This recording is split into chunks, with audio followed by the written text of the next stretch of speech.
Universal Food Limited. শুভ দুপুর, স্বাগত আপনাদের সবাইকে। শুরু করছি তারকাকথন প্রেজেন্টেড বাই ইউনিভার্সাল ফুড লিমিটেডের আজকের আয়োজন। আশা করছি যে যেখানে আছেন অনেক ভালো আছেন এবং ঈদের আনন্দে রেশ কাটিয়ে সবার কর্মজীবন শুরু হয়েছে। কিন্তু ঈদের আনন্দের কথায় যদি একবার একটু পেছনে তাকাই তাহলে কিন্তু বিভিন্ন চ্যানেলে নানান রকম আয়োজন, চ্যানেল আর পর্দায় নানান রকম আয়োজন আপনারা উপভোগ করেছেন। এই ছোট পর্দায় থেকে একটু যদি আমরা বড় পর্দায় গিয়ে যাই তাহলে কিন্তু এবারের ঈদ উল ফিতরে অনেকগুলো ছবি রিলিজ হয়েছে এবং তার মধ্যে একটি ছবির কথা বলতেই হয়, সেই ছবিটি হচ্ছে রাজনীতি, এবং যেটি বেশ ব্যবসা সফল এবং চারিদিকে রাজনীতির জয় জয়কার। সেই রাজনীতি নিয়ে আজকে তারকাকথন এবং তারকাকথনের স্টুডিওতে সরাসরি উপস্থিত আছেন রাজনীতির নির্মাতা বুলবুল বিশ্বাস। স্বাগত আপনাকে। এবং সেই সঙ্গে সঙ্গে রয়েছে চিত্রনায়িকা one and only gorgeous Apu Biswas. আমরা বলছি ঈদ মোবারক। ঈদ মোবারক। এবং দুই বিশ্বাসের সঙ্গে আছি, দুই বিশ্বাসকে সঙ্গে নিয়ে আজকে তারকাকথন আমরা শুরু করছি। কিছু বিশ্বাসের কথা বলবো এবং কিছু ভালো লাগার কথা বলবো, সেই ভালো লাগার বিশ্বাস দিয়ে শুরু করব। তো প্রথম বিশ্বাসের কাছে প্রশ্ন, সেটি হচ্ছে কেমন আছেন, কেমন লাগছে রাজনীতি নিয়ে? প্রথম ছবি, প্রথম সন্তান। প্রথম ছবি, প্রথম সন্তান, খুব ভালো আছি। আর চ্যানেলের সমস্ত দর্শকদের উদ্দেশ্যে ঈদ মোবারক আরেকবার বলতে চাই, কারণ এখন আমাদের ঈদের আমেজ ফুরায়নি। ঈদ চলছে, রাজনীতি চলছে, ঈদের সালামি চলছে। ঈদের রাজনীতি চলছে না রাজনীতির ঈদ চলছে, কোনটা? ঈদের রাজনীতি চলছে এবং রাজনীতির ঈদ চলছে।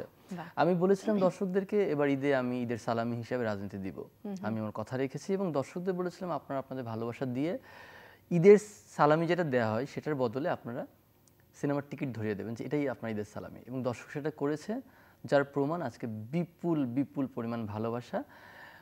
এবং দর্শক আপনি জি, এবং এই আজকের দিনেরও তো নিশ্চয়ই একটা গুড নিউজ আছে। আজকে দিনে অনেক আজকে দুইটা বলি। প্রথমে আজকে সমস্ত পত্রপত্রিকায় তিনটা সিনেমার রিভিউ বের হয়েছে, রাজনীতি বা অন্য যে দুইটা ভারতীয় ছবি, আধা ভারতীয় আধা বাংলাদেশি সিনেমা ছিল, সেটার রিভিউ বের হয়েছে। সবগুলোতেই কিন্তু রাজনীতির জয় জয়কার। নির্মাণ শৈলী, অভিনেতা অভিনেত্রী, চরিত্র সিলেকশন, মানে আর্টিস্ট সিলেকশন, সবকিছু মিলে এবং সবচেয়ে গান। সবচেয়ে বড় গুড নিউজ আমি সবাইকে বলতে চাই যে এবারও মেরিল প্রথম আলো তারকা জরিপের যেই প্রথম পর্ব আজকে প্রচারিত হয়ে আজকে যে প্রকাশিত হয়েছে, সে তার মধ্যে 4টা বড় বড় ক্যাটাগরিতে রাজনীতি স্থান পেয়েছে। প্রধান অভিনেতা, শ্রেষ্ঠ অভিনেতা হিসেবে শাকিব খান এবং আনিসুর রহমান মিলন একই সাথে প্রতিদ্বন্দ্বিতা করছেন। সেই সাথে আছেন শ্রেষ্ঠ অভিনেত্রী চরিত্রে অপু বিশ্বাস। আশা করি দর্শকরা তার বিশ্বাস রাখবেন, দর্শকদের বিশ্বাস আমরা রাখতে পারবো। আশা করি না, অ্যাকচুয়ালি আমি কিন্তু আশাভূত হয়ে গেছি। আমি রোজার মধ্যে অনেক চ্যানেলে গেছি ইচ্ছে করে, কারণ কি আমাদের বাংলাদেশে প্রচারণাটা খুব কম। মুখে বলা হয় যে আমরা প্রচারণা করছি, বাট একটা সিনেমাকে ঘিরে কটা চ্যানেলে যাওয়া হয়, তখন হয় কি যে আমরা সামা আর একটা কাজে ব্যস্ত। কেন, একটা সিনেমা শেষ করার সাথে সাথে কিন্তু আমাদের দায়িত্বটা শেষ হয়ে যায় না, তখন আরো বেশি বেড়ে যায় এই সিনেমাটাকে দর্শকদের কাছাকাছি কত আমরা নিয়ে যেতে পারবো। তো দর্শকদের যেটা আমি বলতে চাই যে আসলেই আমাকে তারা সাপোর্ট করে এবং লাভ করে, যার জন্য তো বারে বারে ছুটে আসে এখানে। আচ্ছা, এক্ষেত্রে আপনার রাজনীতির কথা একটু মেনশন করে আরেকটা জিনিস আরেকটু রয়ে গেল, সেটা হচ্ছে যে একটা খুব দর্শক নন্দিত গান হয়েছে অপু বিশ্বাস অভিনীত, যেটা ছিল ও আকাশ বলে দেনারে প্রেমে পড়েছে মন। যে গানটা হাবিব ওয়াহিদ ভাই কম্পোজ করেছেন এবং খেয়া গিয়েছেন এবং অপু বিশ্বাস অসম্ভব সুন্দর নেচে গিয়ে আকাশ বাতাসকে জানিয়েছেন। সেই গানটাও কিন্তু নমিনেশন। এবং ছবিটির আগেই তো বোধহয় গানটা ইউটিউবে রিলিজ হয়েছিল। 4 দিন 4.5 দিনের মাথায় 1 মিলিয়ন ভিউ হয়েছে। ভিউ বলেন না, না বিষয় হচ্ছে যে দর্শক ভালোবাসা দিয়েছে, এটা তো দর্শককে থ্যাঙ্কস দিতে হবে। টেকনিক্যাল একটা ব্যাপার থাকে, তো এই প্রযুক্তির একটা টার্ম হচ্ছে, সেই জায়গা থেকে খেয়া হচ্ছে সিঙ্গার হিসেবে নমিনেশন পেয়েছে। 4টা নমিনেশন প্রথম দিনই, মুক্তি 10 দিনের মাথায় পেয়েছে ভাইয়া, তো মুক্তি 10 দিনের মাথায়, মানে এটা। আর তার চাইতে বড় কথাই যদি আমি আসি, মানে একদম মূল জায়গাটাতে আসি, যে একজন নির্মাতার প্রথম চলচ্চিত্রে তার ছবির 4টি ক্যাটাগরি নমিনেশন পেয়েছে, এটিও কিন্তু কম কথা নয়। তো আপনার ঈদ, তো ঈদের চাঁদ তো বোধহয় এখনো দেখা যাচ্ছে আপনার। আবার এমনও হতে পারে যে আমাদের মানে টেলিভিশনের পর্দায় অনেকে ঈদের চাঁদ দেখতে পাচ্ছে। আর তার চেয়ে বড় কথা, এরকম একটা চাঁদমুখী বসে আছে, না দেখে তো উপায় নেই। আচ্ছা, অপু বিশ্বাসের সঙ্গেও তো এটি বোধহয় আপনার প্রথম কাজ, মানে আমার জীবনেরই প্রথম কাজ অপু বিশ্বাস। কেন, তো আপনার সঙ্গে আজকে প্রথম তারকাকথনেও আপনি প্রথম এসেছেন। তারকাকথনের প্রথম চ্যানেলের সঙ্গে আমার সম্পর্ক আজকে প্রথম স্থাপন হচ্ছে। ও এর মধ্যে দিয়ে অনেকগুলো প্রথমের সাক্ষী আসলে আমরা। আর এই প্রথম জীবনে যা কিছু প্রথম, তা সারা জীবন মানুষ ধারণ করে। না, আমি সেই জায়গাটা কিছু বিষয় থাকে, যেমন বলি, যখন নির্মাতা হিসেবে অনেকে কাজ শুরু করেন বা অনেকেই বলেন যে আমি অস্কার পাবো বা এরকম কিছু একটা বিষয় থাকে।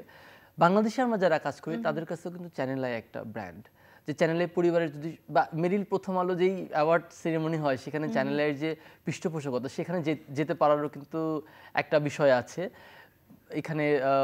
যে একসাথে দীর্ঘ প্রত্যেকটা আর্টিস্টকে যেভাবে মূল্যায়ন করা হয় চ্যানেল আই, সেই জায়গা থেকে কিন্তু যে আজকে যে কথাটা বললাম যে চ্যানেল আইয়ের আমাদের মেরিল প্রথম আলো যে অ্যাওয়ার্ডের যে নমিনেশনটা আমি চ্যানেলের মাধ্যমে যে দর্শককে জানালাম, এই কথাটাই বলতে চেয়েছিলাম যে চ্যানেলের মাধ্যমে বাংলাদেশের সমস্ত দর্শকদের জানালাম, এটাও কিন্তু একটা বড় প্রাপ্তির বিষয় আমার জন্য। অবশ্যই একটা দীর্ঘ বিরতি এবং তারপর নিজেকে আবার নতুন ভাবে উপস্থাপন করা, মেইনটেইন করেছেন কিভাবে, প্রেজেন্ট করেছেন কিভাবে, আমিও জানতে চাই।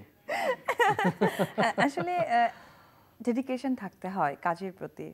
আমি তো জানি যে আমি একজন আর্টিস্ট, আমি একজন তারকা বা অভিনেত্রী, আমার ডেডিকেশনটা আমার প্রতি।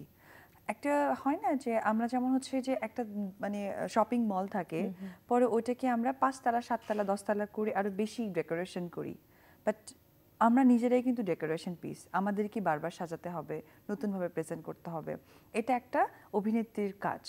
তো আমার কথা হচ্ছে যে তারপরও আমরা যেহেতু হিউম্যান বিন, মানুষ, আমরা ব্যক্তি, আমাদের জীবনে অনেক টানপোড়েন আছে, উত্থান পতন, ভালো মন্দ, নেগেটিভ পজিটিভ আছে, তার মধ্যে থেকেও আমাদেরকে বারবার সুন্দর করে আনা, কামব্যাক করা। ইনফ্যাক্ট আমি একটা কথা বলতেই চাই, আমার যেহেতু ঈদের ইমেজটা আছে, আসলে আনলাকি বা লাকি বলবো না, ঢাকায় আমাদের সিনেমাটা রিলিজ হয়নি ব্লকবাস্টার ছাড়া একমাত্র, যেটা আমাদের খুব প্রাণের কিছু কিছু হল আছে যেটা খুব সাধারণ পাবলিকরা যেতেও স্বাচ্ছন্দ্য বোধ করে। ইনফ্যাক্ট আমরা ওটাকে খুব পছন্দ করি, যেটা আমি একদম আমার ক্যারিয়ারের শুরু থেকে দেখে এসেছি। মধুমিতা, আনন্দ সিনেমা হল, রাজমণি, জোনাকি, বলাকা, ইশাখা, এই যে সনি, শ্যামলী, মানে এরকম হিউজ ঢাকায় অনেক সিনেমা হল আছে। আমার ফিল্ম ক্যারিয়ার থেকে এই সিনেমা হলগুলোতে অ্যাটলিস্ট ঈদে এই সিনেমাগুলো মুক্তি পেয়েছে। খুব দুঃখজনক যে এবার ঈদে সামহাও হয় নাই, কারণ এবার ঈদের আগে যা হয়েছে আমরা অনেকেই মানে ভালো মন্দ বা একটু হলেও জানি, যার জন্য কিন্তু আমি রোজার মধ্যে যেরকম সচ্চর ছিলাম টিভি চ্যানেলে, আমি কিন্তু ঈদের পরেও কিন্তু ঠিক ওই রকমই একটু সচ্চর আছি। কারণ কি, যেহেতু আমি ঢাকায় বসবাস করি, ঢাকার দর্শকরা, ঢাকার যারা সাধারণ দর্শকরা আছেন তারা কিন্তু একটু মিস করে গেছেন। আমি তাদেরকে আমন্ত্রণ জানাচ্ছি যে এখনো পর্যন্ত সিনেমা হলে আসবেন, আই থিঙ্ক মনে হয় আসার কথা। হ্যাঁ, যার জন্য কিন্তু আমি কিছুটা ওই প্রচারণার সাথে এখনো যুক্ত আছি। কিন্তু যেহেতু আমাকে আবার একটু নিজেকে সাজাতে হবে, তার জন্য আমি চাচ্ছি যে এই মাসের মাঝামাঝি থেকে আমি আবার এক মাসে ডুব দিব, যে ডুবে আমি এবার উঠবো আরেক নতুন ভাবে, আরেক নতুন অপুকে দেখতে পাবে ভক্তরা। এটা আমার আসলে আমার কাছে মনে হয় যে দর্শকরা কিন্তু প্ল্যানিং, সৌন্দর্য পছন্দ করে, কারণ প্ল্যানিং করলে কিন্তু একটা সৌন্দর্য হওয়াটা সম্ভব।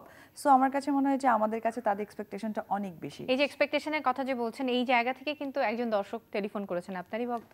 কথা বলি আমরা। হ্যালো, শুভ দুপুর। শুভ দুপুর, আমি নকুল সরকার বলছিলাম নরসিংদী থেকে। হ্যাঁ নকুল, আপনাদের দুজনকে অনেক অনেক শুভকামনা আপনাদের রাজনীতি চলচ্চিত্রটার জন্য। যে চলচ্চিত্রটা আমি দেখেছি ঢাকার বাইরে ভৈরবে বসে দর্শন সিনেমা হলে। কেমন লেগেছে? খুব ভালো লেগেছে। প্রথমে বলতে চাই যে একটা পরিপূর্ণ মৌলিক গল্প, নির্মাণ শৈলীটা অনেক ভালো ছিল, এবং পরিচালক সাহেব যেটা করেছেন যে আমাদের সবকিছু টেকনিক্যালি সাপোর্ট থেকে শুরু করে সবকিছু মনে বাংলাদেশি ইউজ করেছেন, যেটা দেশপ্রেমের সাথে আমি মনে করি সম্পৃক্ত। Thank you. এই কারণে আপনাকে আরেকবার সাধুবাদ জানাচ্ছি আমি। আর আপনি চাইলে অনেক কিছু ইউজ করতে পারতেন বিদেশি, কিন্তু ওই যে দেশপ্রেমের জায়গাটা থেকে সবকিছু দেশি ইউজ করেছেন না, সেটা খুব ভালো লেগেছে। আর সাথে সাথে অপুদির অ্যাক্টিং তো অনেক ভালো লেগেছে। আর এই যে কামব্যাক করেছেন, আমরা দর্শকের চাওয়া মাত্র আপনি কামব্যাক করেছেন। ভবিষ্যতেও আপনার আরো সিনেমা চাচ্ছি আমরা। আবারও শুভকামনা রাজনীতির জন্য। অনেক ধন্যবাদ নকুল। আপনি যখন বলছিলেন তখন আমি নির্মাতার দিকে তাকালাম, নির্মাতা খুব শক্ত হয়ে বসে না, জীবনের প্রথম সত্যি আমি চ্যানেলের পরিবারকে ধন্যবাদ দিচ্ছি যে দর্শকদের সাথে ডিরেক্ট এভাবে ইন্টারঅ্যাক্ট করে। আপনি এটাকে এই পরিবারকে আপনার নিজের পরিবারই ভাবেন। অবশ্যই আমার পরিবারকে আমি ধন্যবাদ জানাচ্ছি যে সত্যি মানে এই প্রথম আমি মানে আই ওয়াজ থ্রিল যে প্রথম কোনো দর্শক, আমার গায়ের পশম খারাপ হয়ে গেছে, দর্শক প্রথম কিছু বলছে। দেখেন আমার সৃষ্টি নিয়ে প্রথম সন্তান আপনি যেটা বলছিলেন, একটু তো উত্তেজনা কাজ করে, টেনশনটাও কাজ করে যে আমি সাধারণ জনগণের জন্য বানিয়েছি। নির্মাণের আগে নিশ্চয়ই একজন নির্মাতার ওই আত্মবিশ্বাস না থাকলে, তারপরে আবার যেহেতু নামের পরেই বিশ্বাস রয়েছে, সেই বিশ্বাস ছাড়া হয় না। কিন্তু এক্সপেকটেশন যেরকম ছিল সেই জায়গায় আউটপুট কিরকম? এক্সপেকটেশন যদি 100 থাকে, আউটপুট হয়েছে 1000 বা 1 লাখ। বাহ, সত্যি কথা। সুন্দর। শতভাগ এক্সপেকটেশন ছিল যে দর্শক আমাদের ফিরিয়ে দেবেন না, কারণ আমি সত্যি কথা বলতে কি আমি কোনো আর্টিস্টকে প্রাধান্য দিয়ে আমি কাজ করিনি যে তাকে একটু বেস করে বা তাকেই করব।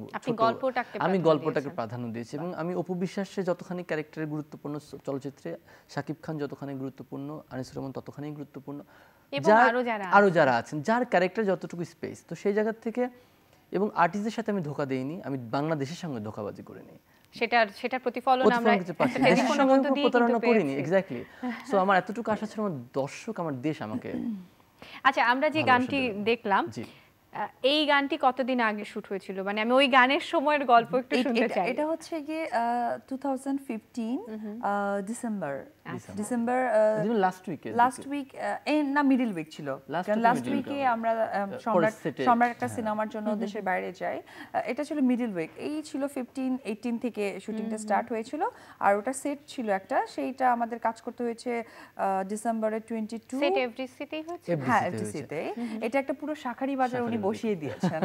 হ্যাঁ, ওই রকম একটা ফিল ছিল। হ্যাঁ, আপনি ডেডিকেশনের কথা বলছেন, আমি একটু ডেডিকেশন সম্পর্কে বলি। উনি কিন্তু সবসময় অন টাইম স্পটে, সেটে, যদি 9টায় কল 9টায় 15 মিনিট আগে আসবেন, তবু 1 মিনিট পরে আসবেন না।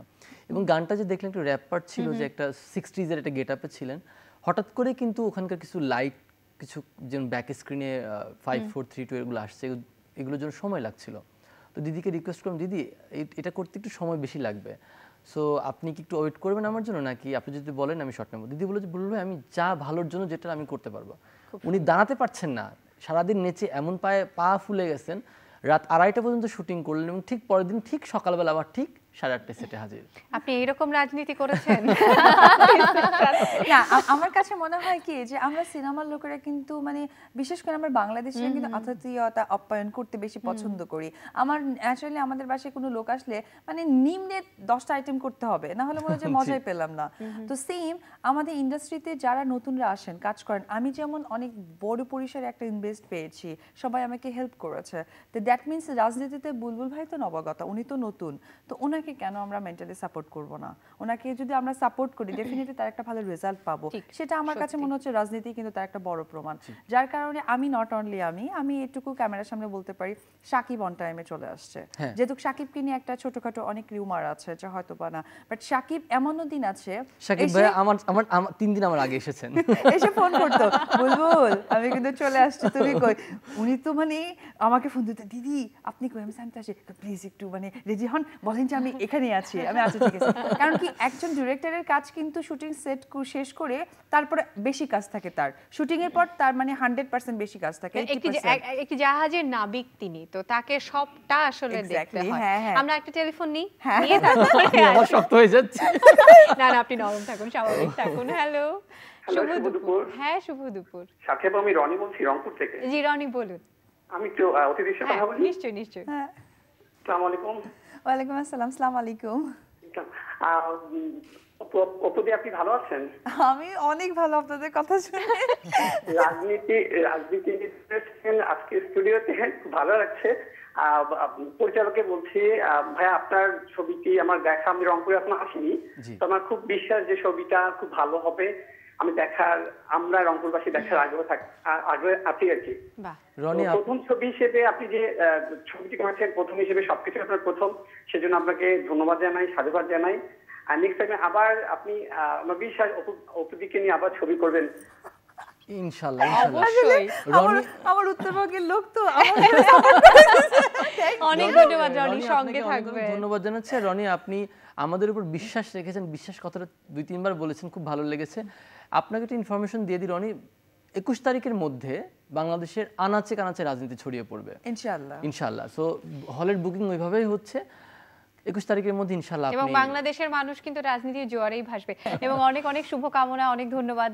অনেক ব্যস্ততার মধ্যে দিয়ে যাচ্ছে আপনার সময়, কিন্তু এর মাঝেও আপনি আমাদের সঙ্গে যোগ দিয়েছেন এবং আবার নতুন করে আপনাকে আমরা দেখব সেই প্রত্যাশা, এবং নিশ্চয়ই তারকা কথনেও আপনার সঙ্গে আমাদের দেখা হবে ইনশাআল্লাহ। কারণ কি তারকা কথন প্রোগ্রামটা কিন্তু আমার অনেক পছন্দের এবং অনেক প্রিয়।